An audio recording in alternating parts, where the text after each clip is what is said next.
In today's episode, we explore our roles as players, trusting the GM, and learning it's not about you. This is the DM Shower Thoughts. Welcome back.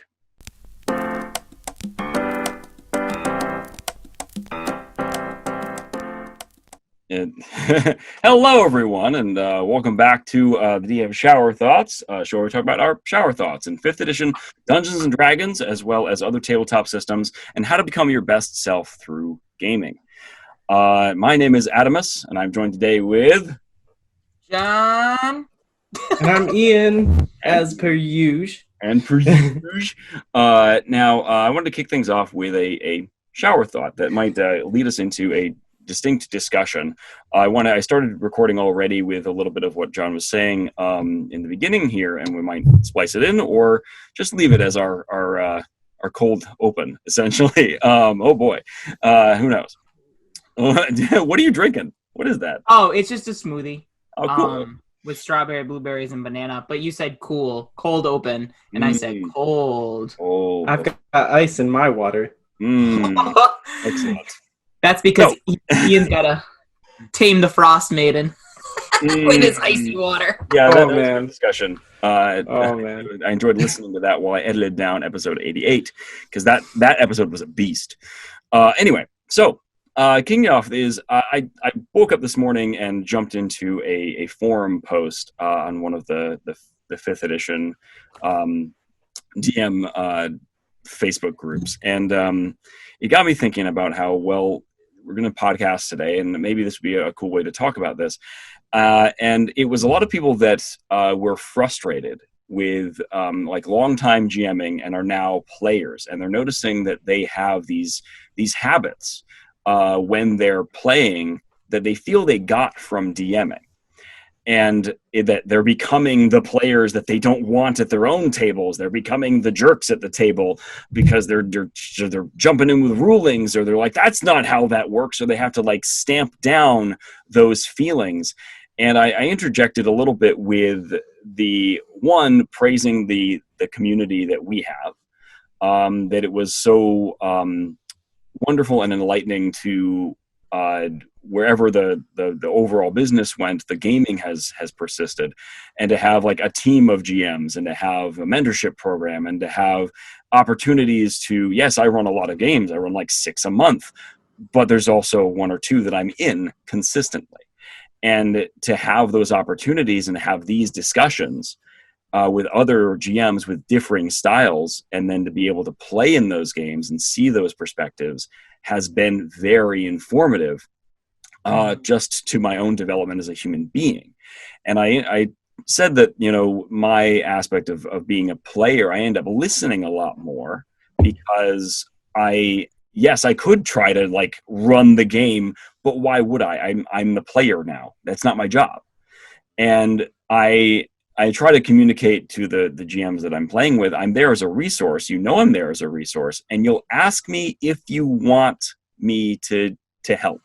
But even then, it's an information, and it's not, I'm not taking over, I'm not running the game. That's not my job.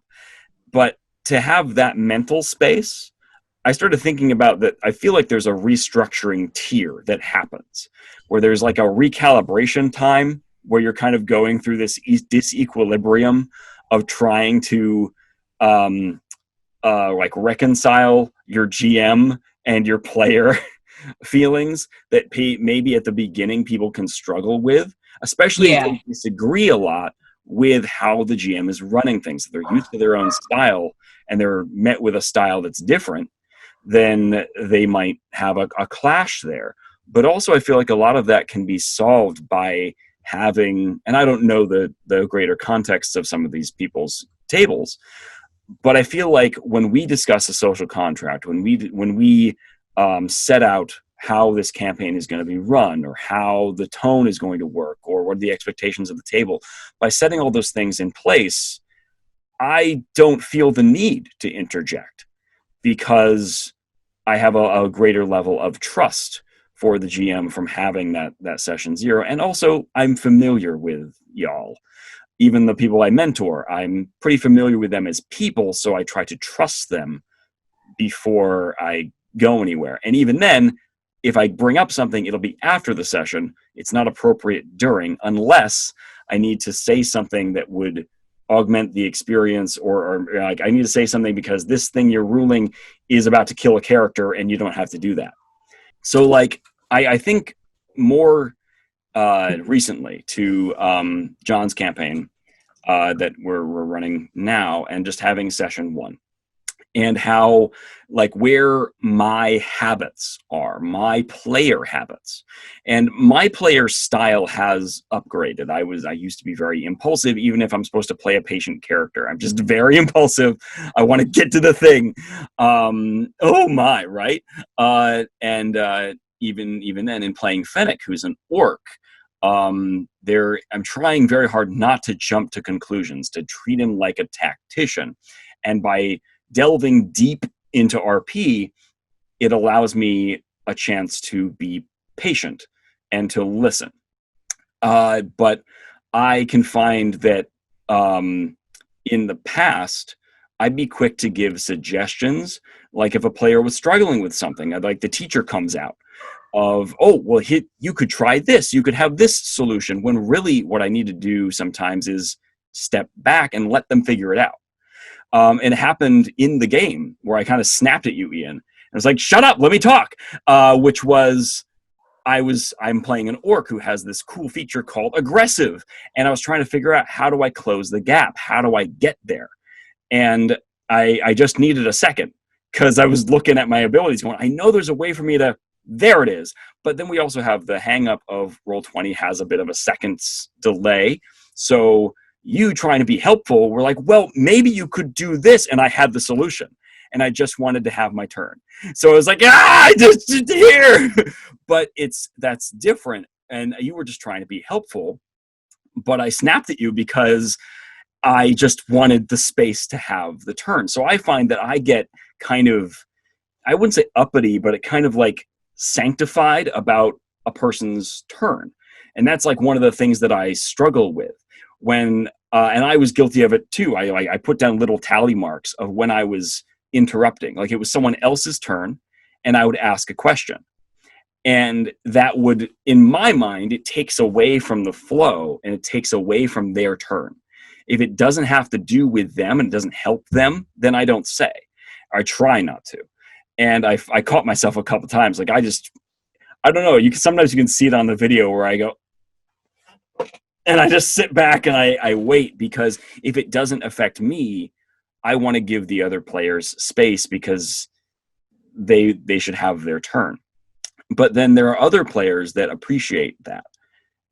And then sometimes it changes table to table and session to session.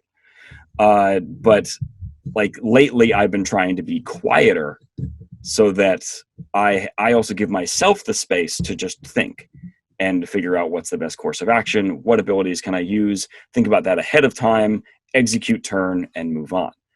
And in doing that, it's allowed me a lot more time and space to properly, I think, observe everyone else and their role-playing choices, and appreciate and like be their fanboys without interjecting and interrupting their flow. Yeah.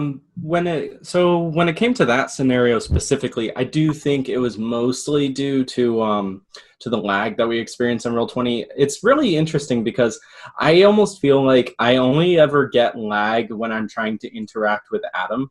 Like everybody else comes in like right after me whenever I say something, like it's very, succinct and cohesive in terms of time. But for some reason, I think like somehow my connection to Adam's computer with the video stream and the audio stream is just like slower than my connection to everybody else's. It's very strange. So I just wanted to preface that with, it's like, I totally get where you're coming from, and I feel like that particular incident might have not really been too much of like our fault kind of thing at all. But I see what you're saying there. It is important for players to have the space to think out their turn, which most players well, not most players, but like it's also good to develop the skill of doing that before your turn so that it can just go. But when it comes to things that change right before your turn, that's when you're put into those scenarios. So it's just very interesting because it's trying to define this boundary between what's a social like experience versus a solitary incident, which is what the turn is. The turn is like isolated. It's your turn, so it's not everybody else's turn, and then you're the leader, or something like that.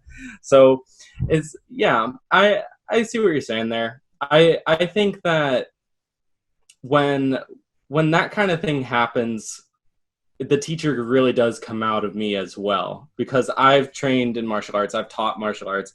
I've taught some children how to do other subjects like biology and things. And it's one of those habits. Like you said, this is a DM habit, really. So I totally get where you're coming from there. I think the other side of that is just like we when we're having to manage tons of NPCs or lots of enemies, we might also see the solution or see a possible circumstantial ruling. Oh, well, maybe if we do this, this will get you there. And I think in that particular instance, it's like, we don't have to circumstantial ruling. I have a solution. Let me do it. And that was like the ownership thing of just, yay, I can do a thing. And I just got really excited because I got to play something. The game works. Like, yes, it makes sense. The game is working. I think also, like, trying to think of circumstances. I found myself, I actually tried to scale back. I was asking a lot of, well, could you do this? Or I assume that I probably can't rule the bonus action like this. Like that's too much, just trying to not push, but see where the edges are in terms of how John was going to run things and where basically the boundaries are of where we can circumstantial ruling and where we shouldn't, or what would be appropriate.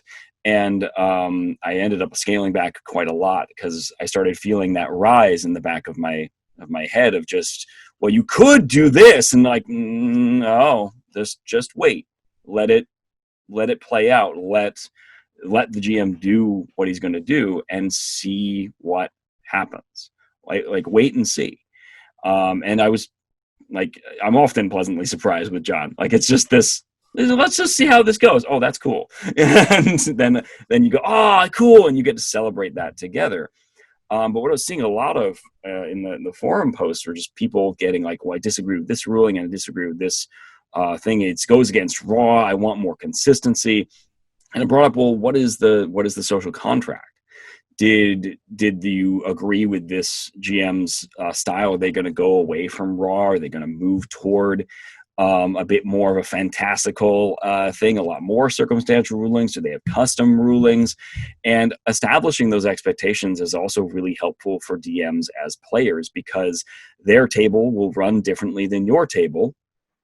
However, as long as you know that going in, then you probably won't, and you agree to that, then there will be less clashes. There can still be clashes, but you might be more informed to then, speak to them with more civility and less of this reactionary and very emotional stance or judgmental stance.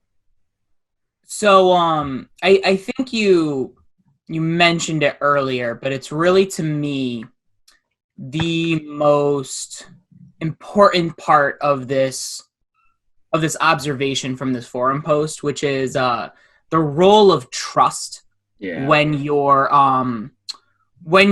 someone who's been DMing a while and you take on the player role. Because what this is, and not only is it trust, but it's relinquishing a sense of ego and control. Because when you're a DM, you're used to being basically the person who gets to determine what's going to happen. And a lot of times the switch to player can be rough because you're relinquishing that control to the DM, and especially if you're a player with a DM that's not as experienced. Like you said, Adam, it actually takes more self-control and more relinquishing of control.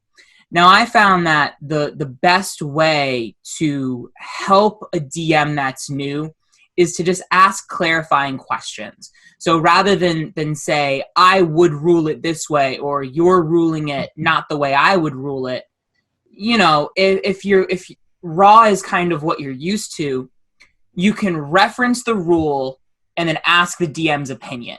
Because basically, you don't want to undermine the DM's ability to operate. You want to empower them. Because the more empowered each of the players are, and the DM in this case is also one of the players, the more powerful the storytelling gets. And it's worth mentioning that, you know, we brought up before that there's a clarifying power to that it doesn't put the DM, you don't want to put the other DM, the one currently in play, on the defensive.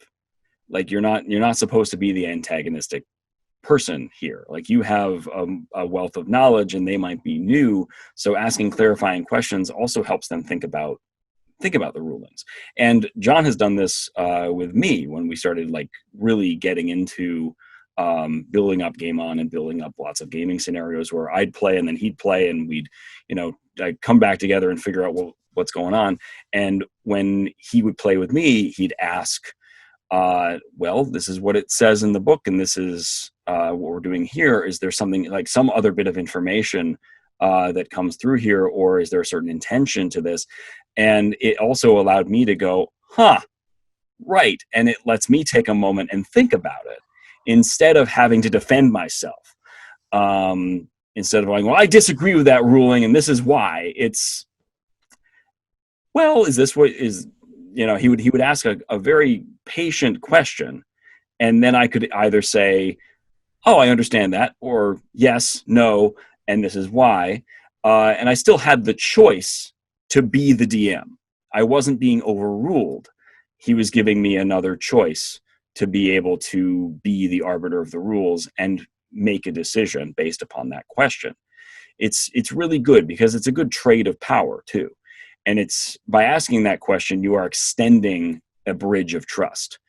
And then like you don't want the GM to then smash down that question, say, how dare you question me? That's not what we're doing. It's a clarifying question for understanding, and it gives the other GM space to think about it, which I very much appreciate. Because trust is also something you have to build over time, and really a lot of times I find when players try to manipulate the rules in their favor, or when players that are GMs themselves are trying again to play the game that they're comfortable playing, rather than, you know, allowing themselves to be taken on a journey designed by another DM. A lot of times, again, it's that relinquishing of control and that relinquishing of ego, that, and it all comes from a point of pride too, where they like the way that they DM, and it's uncomfortable to see somebody else be successful in a way that they're not, you know? So really it's, you're like maintaining two relationships, a relationship with yourself and a relationship with the other person as a DM. And like I said, I'm curious how many of the people were posting were speaking from a place of they had DM'd a certain way for, you know, a number of years, and this is a newer DM, somebody that's not as experienced, and they're having trouble relinquishing that control. I'm in a game that's actually wrapping up next session with somebody who really they wanted to try DMing. They wanted only like I think 3 people to play, because they just wanted a group that was going to be patient and going to trust. And there were so many times he's like, really? Vicious Mockery works on zombies? That doesn't make any sense. And he had an idea of what the story should be in his head. And I just let him know. I said, you can rule it how you want, just to let you know I'm playing a bard, and I can't do anything if you rule it that way. I can Vicious Mockery, and I'm too far away. So I just can't do anything on any of my turns. So I'm just going to take the dodge action, and I'm not an active participant anymore. So, and it wasn't a judgmental thing. It was just like I know that in your head, there's a ludonarrative disconnect. And this is why the system was designed this way. And now you get to choose how it's going to it's going to play out, you know? So the other thing that came up that I thought was interesting, speaking of DMs kind of getting stuck, is one of the things I learned recently is that ability scores aren't just a representation of raw talent. So if you have like a +3 strength modifier, that's not just you're that strong. It also represents any general training you've had in that area. So if you have a +3 constitution, it's not just you're healthy. It could be because you work out so much, your immune system and your resiliency has increased because of that training. And your proficiency bonus is specialized skills that you spent extra time perfecting. So there's like a lot of times you might think ability score proficiency bonus. One of the things I used to like not really like in 5th edition is your proficiency bonus doesn't catch up to your ability scores until like 13th level, which means if basically what the label suggests is that your innate talent is always worth more than the training you've put in. And to me, I don't like that story, right? I think it's uninteresting that basically through effort and investment, it's not worth as much as your talent. You know, I think that's silly. And this clarification was really kind of mind-boggling to me. And I know there are a lot of DMs that they just assume that ability score means talent, proficiency bonus means training, you know? And so it's funny, how many times is there a way you've ruled it because that's part of D&D's legacy, and that's how they did it in 3rd edition, and that's how they did it in 2nd edition. But even if the latest edition directly says otherwise, you almost gloss over it because you have an idea in your head of how it works instead of what the book literally says. So when your attention is drawn to that, I can see how a lot of DMs would be uncomfortable, especially if they've been like DMing since 1st edition and I was there when Elf was a class, you know, like that kind of mindset, and all of a sudden you have new rules to play by. So a newer DM that's actually following the rules better because they have a fresher perspective, because they don't have all of those years of baggage. I can see how that could create tension in a relationship between players and a DM. Yeah, and a lot of that is a framing of expectations. So like if you have a new DM coming in who is only familiar with 5th edition, going with a veteran DM who's been playing since, you know, or who has delved into Pathfinder, is delved into 4th edition and came from Saga edition for Star Wars, or like delved into all those things and doesn't agree with 5th edition, or doesn't agree with a lot of the rulings in 5th edition, keeps a lot of those legacy rules, then you're going to have clashes, and you're going to have differing expectations of how the game is run. If you have a person who only has the experience of 5th edition, and then you have someone who has the experience of 5th all the way down to 1st, as well as branches and tangents, then there's a wildly different experiential interpretation of how things can work. However, if you know and are cognitively aware and reflective of your level of experience versus their level of experience, I feel like it's kind of your job to not be a jerk about it. to allow them to have space. Like you can give, because they don't have knowledge of all those legacy content, so they can't act upon it, or wouldn't know to act upon it, because you don't know what you don't know, which is difficult. And how do you do this in a patient way and not in a, plus if they're learning the game, like we've said before, it's so important that they understand raw first, and they can provide consistent expectations at the table before they can start rolling in a lot of homebrew. They can always homebrew something if there's something that they want to try, but to try to be consistent, so you learn the game first and then you can break it, you know. So we don't want, as players, even though we have a strong knowledge sense and a broad set of skills, we don't want to break the game for them too early while they're still learning it. Like, it's not fair to do that to them. Like, you don't want to be that guy. The other thing is, this highlights the power, and I think because we've talked before about the value of trust at a table, how important that is to a successful experience. And if anything, it highlights the value of a session 0, where you can clearly, as a DM, state what your expectations are.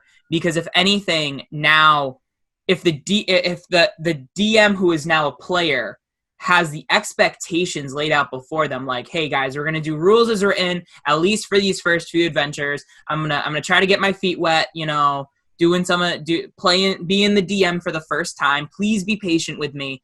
Then if the DM who's now a player has gone through that session 0, now they kind of understand where it's going.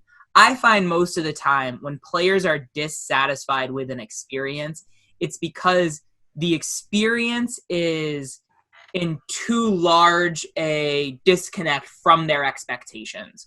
So if you say, I want to run like an epic story-driven game and it's all slapstick comedy and nothing really matters, then that's gonna create a dissatisfying experience, right? You may have had fun, but it's not what you signed up for. Similarly, if you're running a court intrigue game and it's all combat, like that's also probably going to be a dissatisfying experience because of that disconnect between expectation and reality, So I'm curious how many of these DMs, maybe they expected one thing. They expect that they're going in expecting the game is going to play like how they play it. And because the DM is ruling in a different way, they're dissatisfied because they're basically not a carbon copy of them, Yeah. That's a big one. I think this also ties directly into something that John and I we discussed here and there in the background, which is and I know that Ian probably had something on this, so I don't want to jump too far away from it. So Ian, if you want to go. Yeah, it was more just talking about dissatisfaction when your expectations don't match the reality of your game and what's going on. But then I was going to take it a step further and say, well, how do you remedy that kind of dissatisfaction? Well, you lean into, in my opinion, you kind of lean into where it's going. So it may have been a game where you intended it to be kind of dark, kind of, gloomy, and it's just kind of turning into this, like, we're trying to make each other laugh, but also play the game at the same time kind of game. And that's okay. So for me, that kind of happened with Tyranny of Dragons because it was the first campaign that I ever tried to run. So I was like, I want this to be like a really good story. It's going to be really cool. There's all these like nuances and characters and things. And for me, I found that we have had better experiences and better times just kind of, goofing off sometimes. Like, we're still following the story. We still know what's going on, but we're making it more light initially intended, and that has been rewarding for us. So I just wanted to say that when there's dissatisfaction, you need to address it, and that can involve talking to your players, but it can also just involve pivoting as the DM and pivoting to what your players are having more fun with. So that was kind of all I was going to say on that.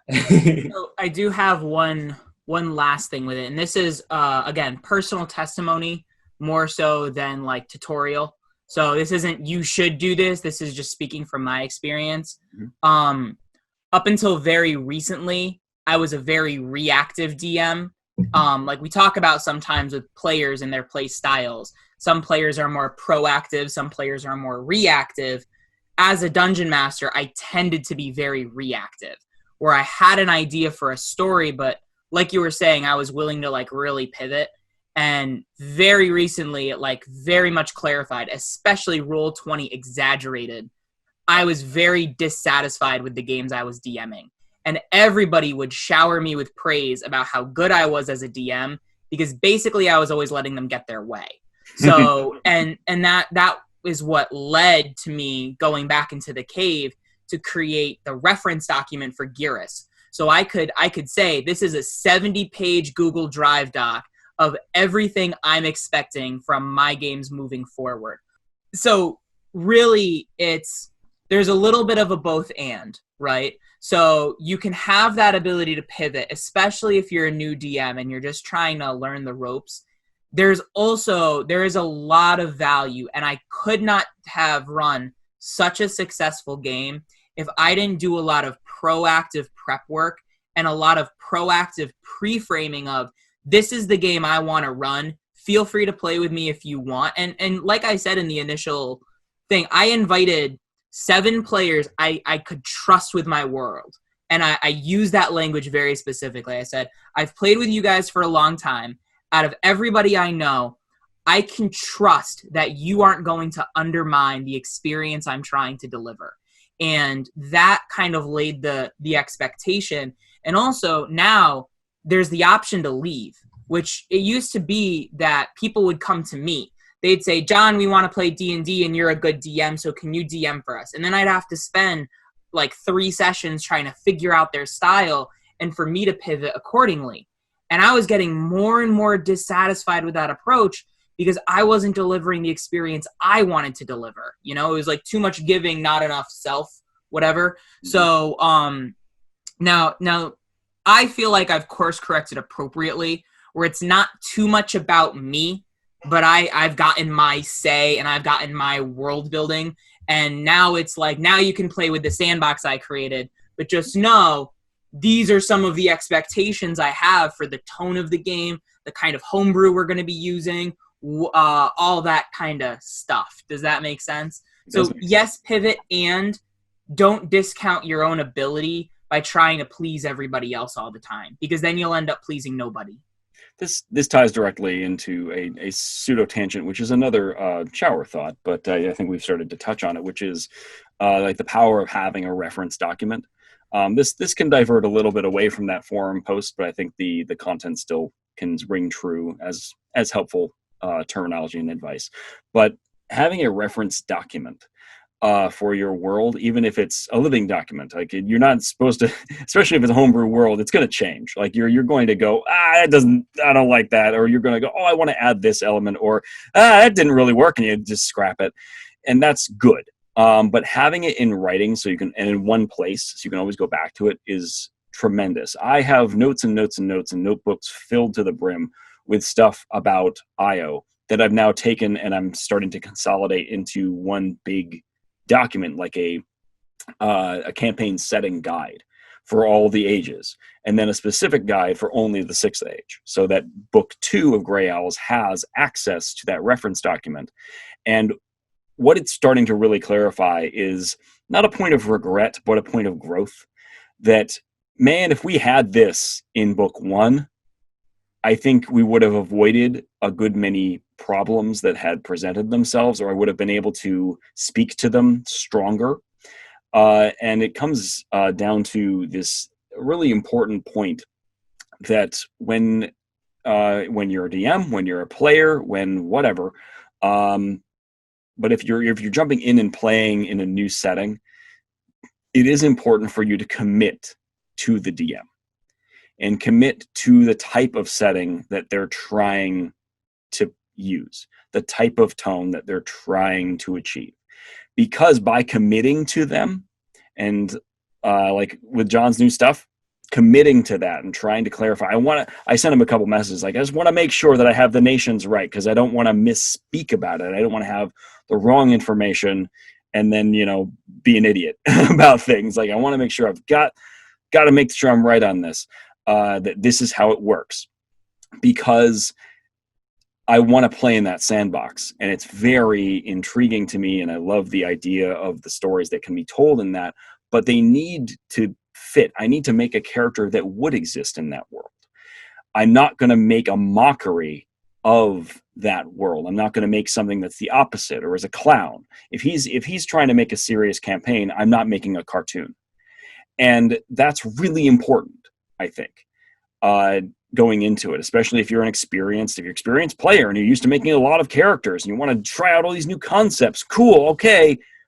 Make sure that they fit the tone. Make sure that they commit to the tone that is intended by the DM. Make sure you speak to the DM and you don't show up with something that's going to clash immensely with what is there. And it saves a lot of pain. It saves a lot of miscommunication. It saves a lot of discord and clashing if you commit to the DM. And it also starts to build, again, that back and forth of trust.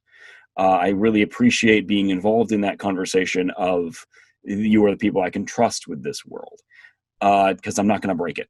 I'm not going to try to break it. I'm not here to do that. And I wanted to make a character that would fit inside of it so that he could navigate the world, not like as intended, like as a pre-written story, but that I'm not going to do things that are going to go against the framework of the world. I'm not going to say things that are like, well, of course that's that. And what are you talking about? That's not helpful. Whereas I think some of the clashes that existed in Grails, for all of its merits, could have been fixed by having a reference document and a stronger session 0, or having a follow-up session 0.5 with people that missed session 0 and didn't ask questions about it. Like, I had some players that missed the session 0, they missed the meet time, and then showed up with characters that were a little out there and weren't quite cemented in the world. And we played it, we figured it out, but there were a lot of moments of, what are you doing? And those clashes could have been avoided, I think, if I had a reference document, had a world, had a discussion, and had set aside a 0 and a 0.5 before we started playing, make sure everybody's on the same page. And those crazy questions of, well, I want to make this cartoon in your Cloak and Dagger campaign. And then I can literally go, reference document, I'm not going to allow that. And also the setting when we built that was in a business model, and now we're approaching more of a collaborative, storytelling setting. We're not in a community center. I'm running it on my own. And I think that has also played a role in trying to deepen and also make it more things that I'm comfortable with, recognizing that, no, this is how I'm going to run this, and this is how it is, and you can play with me if you want, but these are the rules. And if you don't buy into those rules, you're not committing to the DM, you're not committing to the story and the stories that are possible inside that world. You're just trying to break it. You're trying to be the weird one. And that can have value too, if it fits and if it's not breaking that trust. Go ahead. Yeah. So first thing, just to again reiterate, this thing that we're talking about is personal testimony. We're talking about implementing a specific strategy that had very positive outcomes in our experience. So what I don't want anyone to take away from this is, I need a 70-page reference document to be a great GM, right? This was, and also especially if you're a starting GM, you don't need to make a whole complicated world with political factions and this, that, and the other thing. And you don't need to, do you see what I'm saying? So this is the result of the past, coming on 4 years of training that we've done it and practice and play of D&D, and really asking the hard question of what creates a satisfying experience. What creates a fun experience where everybody is respectful and empathetic? And how do you establish trust with the DM right off the bat without having to go through too many growing pains, right? So the 70-page document, which I brought up on my own screen, basically lays out the social expectations first. Like, this is what I'm expecting of my players: to be respectful, to not snap at each other, all that stuff. And then we have variant game mechanics. So like all the homebrew stuff that is either going to be a revision of or an addition to, or what variant rules I have toggled on. The lore about races and classes, because like in this world, clerics are different. They're not agents of gods. They're manifestations of their internal philosophy. That's what their magic is. So, and then the history, religion, and the nations of the world and stuff. So that way you have what it does is, not only is it's not exactly comprehensive, but it's a great overview, like a great setting guide, and it holds everybody, including me, accountable. Yeah. So, and that's the key thing is, there's a lot of times, like Gray Owls is a great example of that, where I can't keep track of half of the weird names of X's and Z's and Q's. And, I just can't, I'm not that kind of player. And to me, it's more stressful to sit there and try to take comprehensive notes. That's not an energizing thing for me, right? Yeah. And to make that, if you don't have some kind of common resource you can point to, then it becomes a restriction on play. That if you're not doing this, you can't take full advantage of the information about the world and stuff, Which is why I'm taking the break now, so that I can at least build that resource, even at the end game, so that at least it's there for everybody. Even it's better late than never. Sorry. Yeah. Continue. Well, and the other thing is, what it does is it removes the resistance to committing to the world, right? Yeah. Like if you give each player every tool imaginable to be able to immerse themselves in the world and history you've created, then it's removing any resistance that they might create, or any excuses they might create for themselves that end up undermining the efforts you've put in with your world building. And also it gives players the chance to bow out. So like if they like one of the things that I can see is I've had 2 different players already tell me, like, this is an overwhelming amount of information. To which I said, yeah, that's the game I want to play. A game with an overwhelming amount of information. You have the chance to basically, and you say it nicely, you have the chance to step up and level up your play, even if it's not something you're comfortable with, or you just don't play in this session and I'll play with you in another session, and now that puts the accountability on them. Do they want to partake in this really cool thing I'm passionate about, or do they want to play like more like you said, like cartoon D&D? In which case, cool, we'll play a different session, but you're not going to be part of this one. And that really kind of helps give them a clear choice of where they are in their player journey. So the other thing is, mean that that them playing a cartoon is a bad thing. Yeah, it just means it's not appropriate for that setting. Like, yeah, you can play your cartoon, but make sure it's in a cartoon setting. Yep. And the other thing is, for a lot of players, like right off the bat, if you give them more than 1 page of reading up material, that's going to be too much for them for what they want out of their game experience. It's going to be a mismatch. But if you present it up front, like, I have this document that's always available. It's not like a setting Bible or anything. It's just, this is a living document. Like, this is something that can kind of help. Ian, you've had your hand twitching for a little bit. Go ahead, dude. It was to do with note taking, because I'm a player that takes avid like world building notes during my sessions, because I want to remember what happened and what the significance of certain things are. So, for example, there's a NPC called Captain Nomad. I'm one of the newest like players and stuff, so I haven't heard of this person before at all, and I probably wouldn't have remembered them. I mean, it's a nice name and everything, so I might have, but like, it helps me to remember by taking those notes. And so when we talk about a reference document and basically providing these pre-rendered notes almost of the world for our players in advance, it reduces the need for me to take those notes. Like, I used to take notes that were like 4 or 5 pages long because I just felt like there was so much that I was trying to learn about the world. Not that it was stressful or anything. I enjoyed it, but I'm interested now when there's a reference document on the board. I'm interested now in taking fewer notes, because I want to experience the game moment to moment, instead of like just jotting every single thing down all the time so that I remember it later. Like, why not now, right? Why not just think about it now? And this is where I was thinking, like, I need to be, again, trying to take July off so that I can build that not even like a reference document, just like a glossary of names, a glossary of connections, a glossary of things you figured out, things you don't know.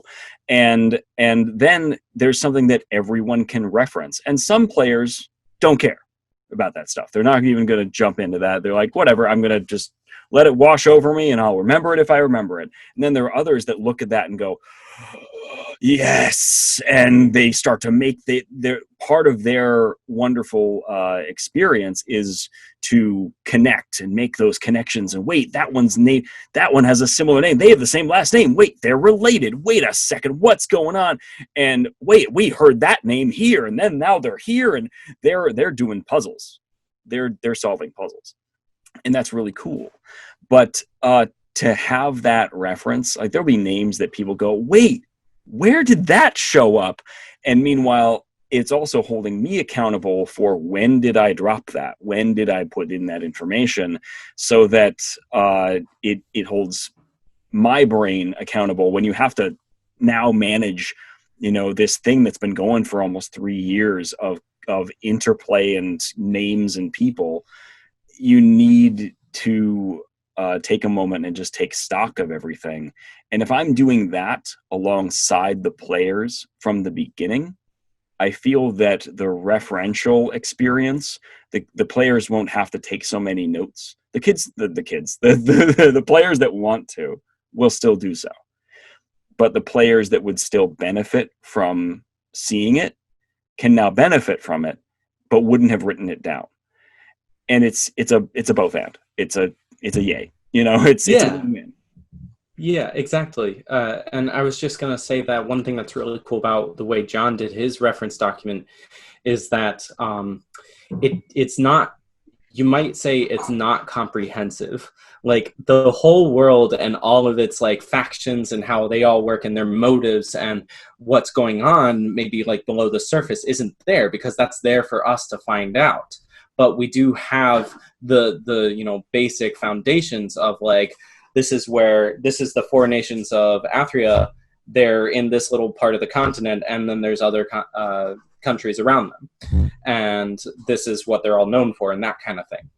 So I think that because that's a lot of information that I could have been writing down if we hadn't had it at first. So I really do like the opportunities that it brings when you have this kind of reference document. By having it already established, I wonder if it's very freeing for storytelling. It allows us, we're not playing catch up as characters that would already know this. Like we would already know what that kingdom is and what they're known for because we live here. And instead of playing catch up. Yeah.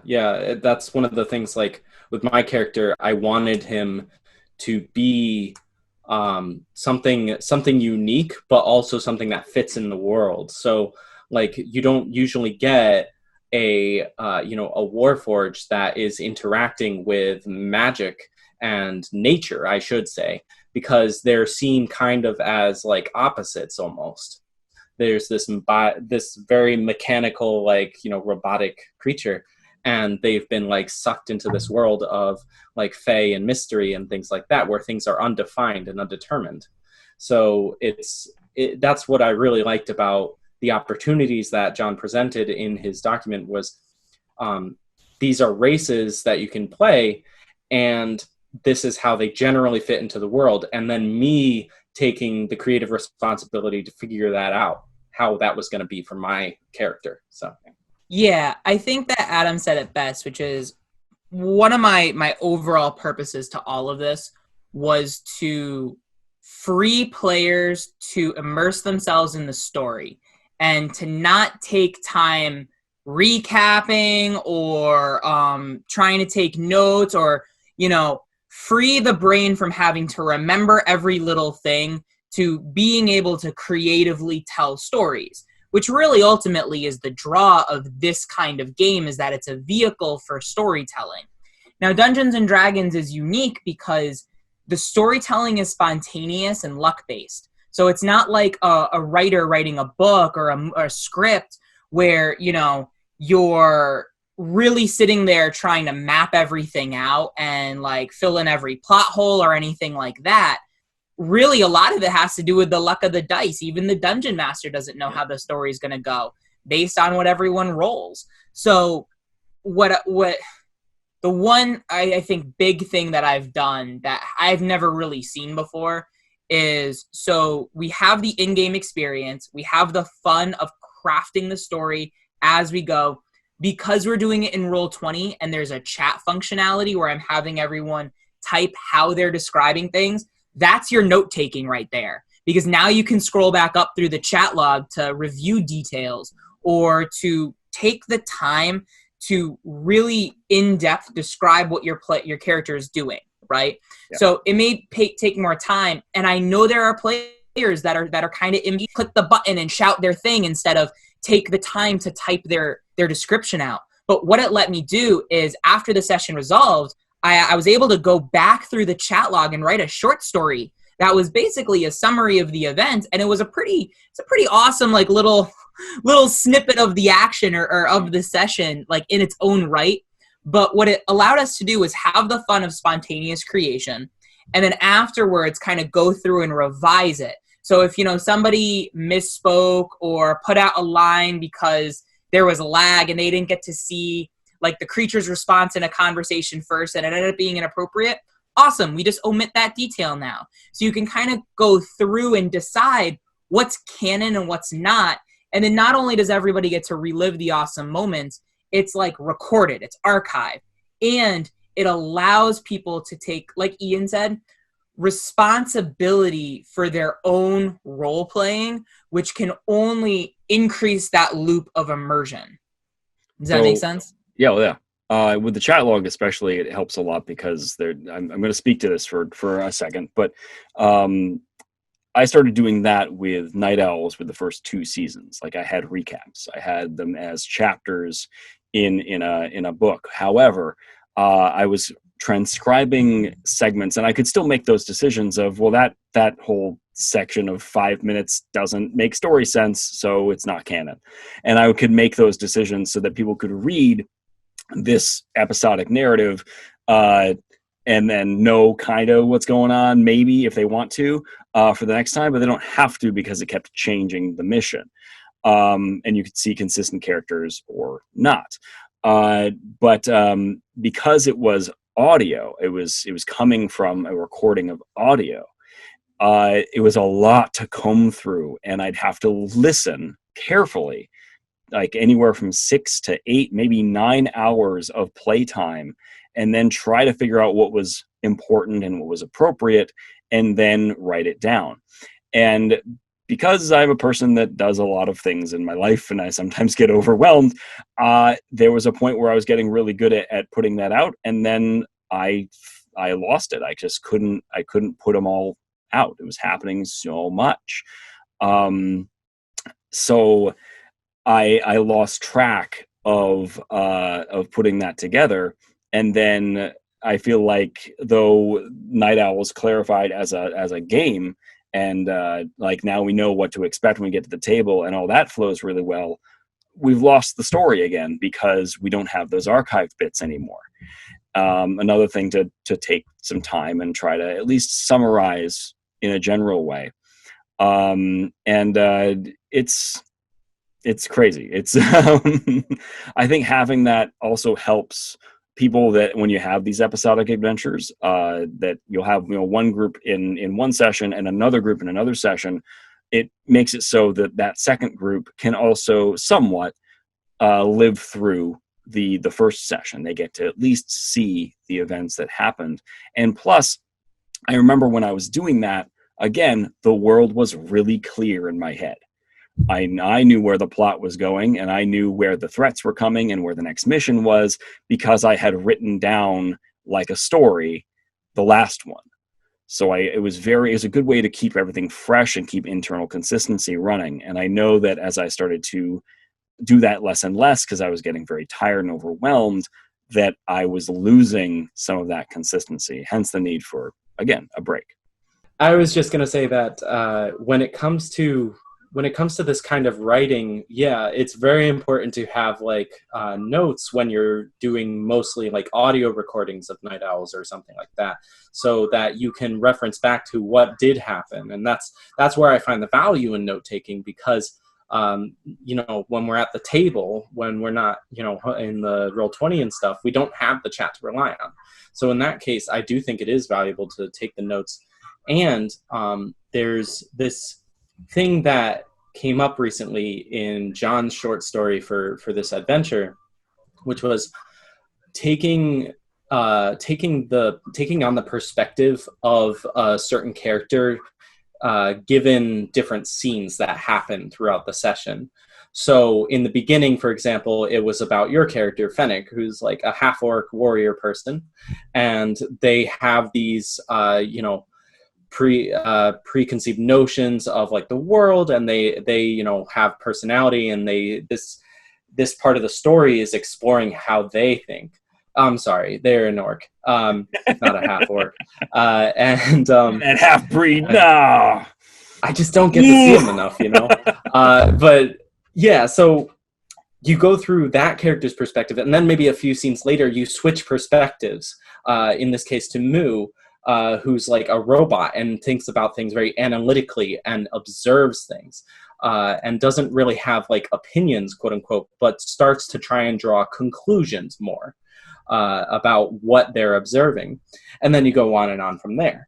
Now, I think that Night Owls actually would lend itself very well to that, because I remember reading a lot about Night Owls through these posts, because I wasn't actually playing back then, and I thought they were really cool, but they were more summary wise than like they were more of a summary of what happened than like an actual story. Now there were also story cases, but I just meant like there were those mission statement kind of things, and I think that if you were to pick up the Night Owls, story writing again, then it would be much more rewarding and immersive for the players when you put things in their character's perspective, which is why I'm sort of offering to take care of that for you. I could totally write those things if you want, because I love story writing, and that's one of the things that I love about D&D is putting it together like a book that I would love to read. A curious casual, I joke around about the casual recap because it's fun at the start of a session to see, hey, what happened last time? Who remembers it? And it's kind of like just fun. And then, but I like the idea of, and I'll have to play with it to see who's okay with this. Who of my players are okay with maybe giving their perspective of what happened, and just telling me those things and how they're feeling on the matter. Like, wouldn't it be interesting, the frenetic mind of one of my favorite little characters, Aki, the little kobold monk, Aki. Like, how cool would it be to have like a mission log that's not a mission log? It's the story of what happened last time from Aki's perspective, and how interesting would that be? And I may open it up to those players to see, who would be comfortable expressing that, and who would be comfortable talking about this session, who thinks that, and we could decide it as a group or decide it as individuals, whatever. But I like that idea of offering that to the players, of whoever wants it. And if no one wants it, then I'll do a mission log. But if someone wants to actually, if they felt there was a large character thing that happened, a lot of development that happened for them, then I think that I'd love to open the door for that and allow the opportunity, because there's a lot of value that could come from that. Yeah, I was just going to say the middle ground there is asking the player their character's perspective, and then trying to write from their perspective instead of asking them to write something specifically. Well, I mean, it would be a collaborative thing. Yeah, just collaborative stuff. Yeah. So, if anything, this has cemented my decision that even once quarantine is done, I'm still going to run this kind of game through Roll20, because just time efficient wise, I like basically what Ian said, compiling the short stories into something like a book. Not necessarily something that's published, because a lot of this material is owned by Wizards, but having done both writing and video editing and going through this chat log and forming a story, it must have taken me 3 hours or so to write that short story, based off of the chat log. If you have an 8-hour session that you have to not only comb through the audio, but also re-listen to the audio, decide what's there, decide what's, that's going to be like a 12, 15-hour job per And session. it was. And it's going to be prohibitive to be able to do what you want to do. Now, to speak a little bit to why I had this from Fennec's perspective and a little bit from Moo's is, first, they were characters that throughout the session, there wasn't any secret that hadn't gotten yet revealed from their character that I didn't want to accidentally spoil for everybody by taking on their perspective. You know, that if I had it from, say, Zoe's perspective or Kaylin's perspective, and I let you into their head, it would start to reveal things about their character that the players don't necessarily want revealed yet, you know? So it was mostly out of respect to them. But what it also allows you to do is it gives players the space to reflect and kind of sit with how they role played and if they did how they wanted. So if I'm not giving Zoe's perspective, now if she wants to play more of a secretive character, she gets to reflect. Did I do a good enough job keeping my secret of whatever that is, you know? Mm-hmm. Or if it's like, you know, I wanted to be a little more outgoing with this character. I wanted to let that.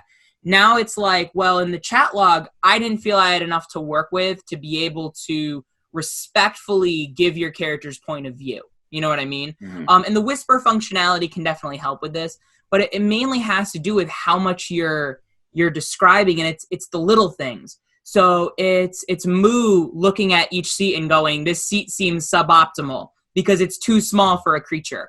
Or there must have been like 3 times at least Fennec, after kind of an awkward interaction, would lift his scarf over his tusks. Like, those are the things that set up a character's theme that now, as an objective third-party view author, I can now take from what you guys established and be able to tell a little bit more about this character based on how you described it, you know? So, and the last thing is, and this was the ultimate goal all along,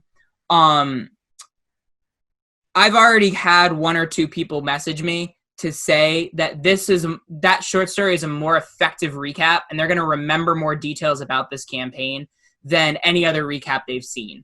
And it's because a recap, you can only tell so much. It's like last time on the show, you get like 3 or 4 highlights and that's it. It's not the same as reliving the 45-minute episode, or in this case, the 4-hour session. But even though it doesn't take 4 hours to read, that's because part of that 4 hours is the 4 hours of play. It's the jokes. It's the very human interaction that's outside of the diegetic narrative, right? This is just the story stuff. And when you have a chat log like Roll20, it really allows you as the dungeon master to decide what's going to be canon and what's not going to be canon, you know? So, and that's why, I know there are a lot of people that are already like, oh, I want to get back into the real life. I want to be at the table. I want to feel the energy. And Dungeons and Dragons definitely has a place for that. And I already see the value of what an online interface like Roll20 has to offer, and I want to make the most of it. Around. Yeah, I want to make the most of it in the way that I want to DM my games going forward. Mm-hmm. Yeah, same here. Most of my experience as a DM has been through Roll20. Even when I first started with Tyranny of Dragons, that was through Roll20 because I was like, my friends live in Maryland and I can't meet them at the table every week or whatever. So I started, my very first thing was starting to try and draw freehand, by the way, a map of where they're going and stuff. And this whole experience has allowed me to understand when freehanding is useful, which is mostly on the battlefield map, and then when it's really good to just have a backdrop of a picture. And that has helped my style come to life because while I definitely have the ability to riff off of the knowledge I have of the world and like improv and, read my descriptions and stuff like that, when I write them in advance, it feels more alive in that sense. And that's what I really like about Roll20. Now, of course, the software needs a few upgrades and stuff, but that's it's like 10 years old now, I think.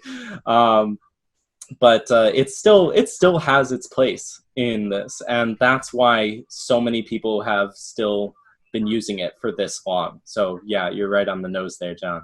I mean, even bring this all kind of full circle to what we had originally discussed. And I like that, John, you said that you don't have to have like a massive reference document in order to run a game, in order to be good at this. And you don't have to have, chat logs and a full, recap summary. All these are experiential techniques that we've run into and started to experiment with, so that and what we've had that have created satisfying experiences at our table. But we've been doing this a little while. But I think it comes back to set up your expectations and then commit to them. That it's just try to commit to the DM's intention and the DM's setting. And it's not a controlling relationship either. And it's meant to build trust and satisfaction. Empathy, like the rest thing, respect. You want to build those things, because then you're going to have a more positive experience at the table. And if you wanted to create a certain character to tell a certain story, and if that character won't fit inside this setting, there are other settings and there are other tables. And that's also important to recognize. But what could you gain from making a character that's maybe not that cartoon that you want to play, but making someone who would fit in the world? And what becomes possible when you open yourself up to this experience that maybe you weren't expecting, but let's commit to it and see what happens. And hey, you could be pleasantly surprised. And then you've grown as well. You're not just one person with your little token character looking for the one table that's going to rule them all, that will be the only place that you ever play D&D at any time, at any point in your life. You're there to explore, and you can make other characters in other settings, and those are better opportunities where you can learn more about playing and being a better player, and also just as a human being. Like, you're going to get more value out of playing at different tables in different ways, and playing with different people that are going to run the table differently. These are all different perspectives. Yeah, I have to say off of that is, because this is not all on the player too. Like, I've seen plenty of times where a player, and sometimes not intentionally, they just create a character that is in conflict in tone with the setting that the DM established and really tried to like amp up and is passionate about. At the same time, as the DM, you do need to meet your players halfway. This is a collaboration. This is not an authoritative thing. That's what I mean. It's because it's not this battle. But like, one of the things my sister noticed is she came up to me and she said, there's this player and that we play with a lot, and she's like, you know what? I think they I think they just have, their expectation is their relationship with the DM is antagonistic.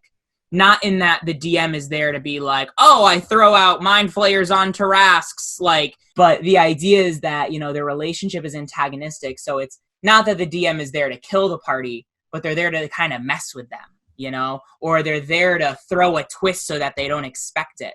So really the idea is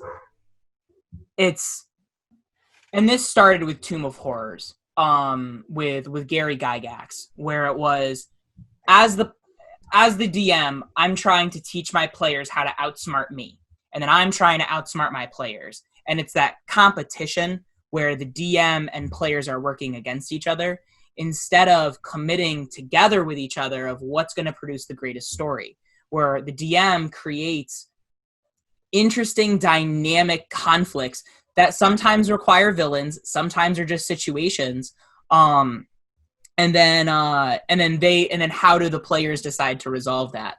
Like, one of the Avatar episodes I just watched recently was the one with Aunt Wu and the fortune telling, and the antagonist in that story is the volcano. It's not somebody who's trying to, capture the avatar. It's the environment. It's, we got to get these people to safety so that when the mountain erupts, we're not gonna, get burned by lava or whatever. Yeah. So it's interesting to ask yourself that question. What is my role as a player in relation to this DM? And I think a lot of times, to bring it back to what you were saying about the forum posts, those DMs may be positioning themselves consciously or unconsciously to be in conflict with the DM that they're playing with, And when you ask yourself that deeper question, like, what is my role as a player? What is their role as a DM?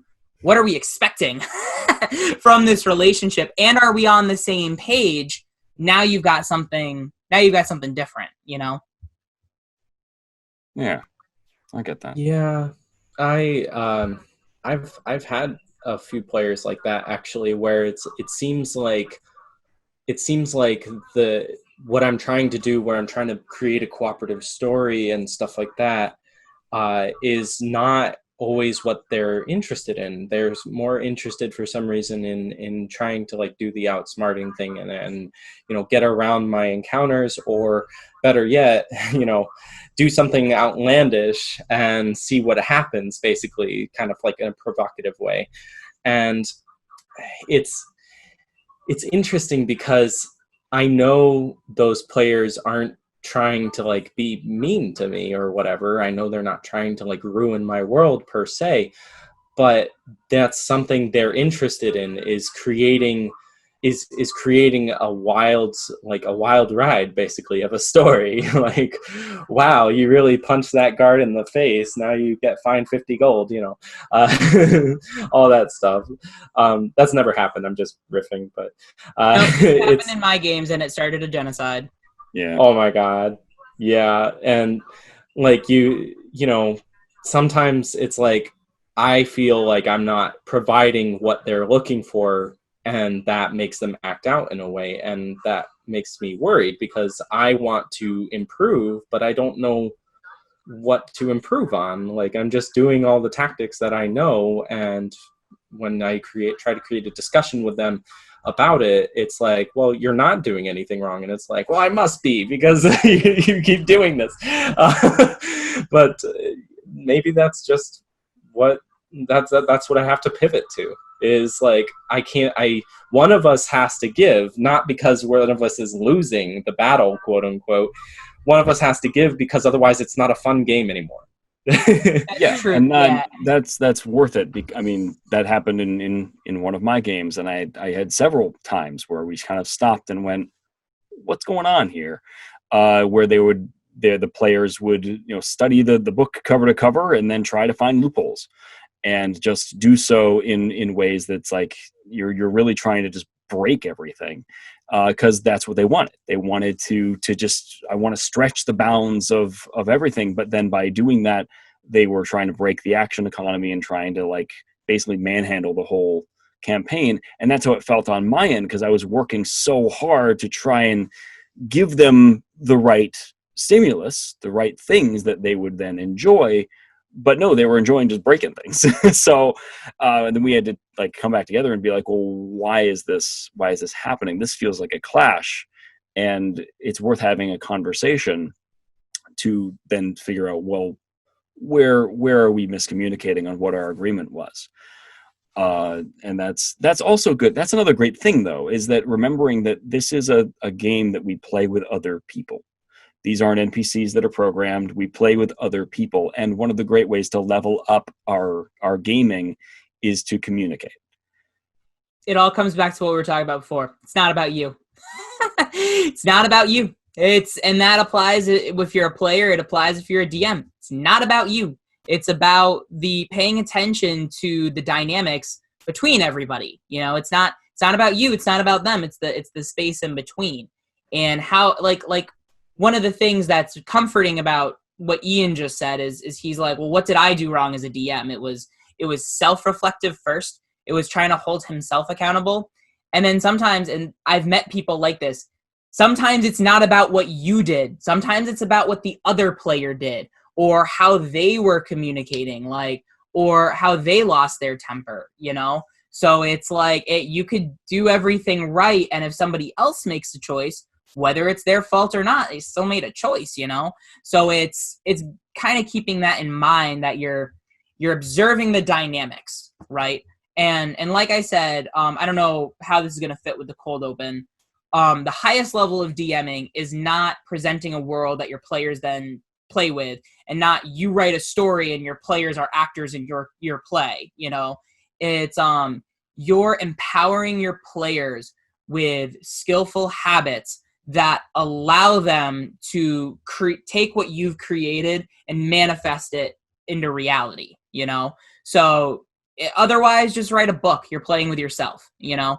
So, and I mean that in every possible way you can take that. So, so yeah, that's my final thought. Yeah. All right. Well, thank you, everybody, for tuning in to today's episode of the DM Shower Thoughts. You can find this podcast going up on Podbean every Friday at noon. And then it is now in video form. We had its premiere, at least in terms of this recording, recently from this recording, but now probably further out in the future. I'm doing a lot of blog writing now and pushing it out for the summer and into the future. So the blog posts, the GM's Corner, will have entries from John, from Ian, and from myself. If you look for other corners as well. And those go up every Tuesday and Saturday over at adamstrakeproductions.com at the GM's Corner. Have a wonderful day, everybody, and please, game responsibly. Bye-bye now.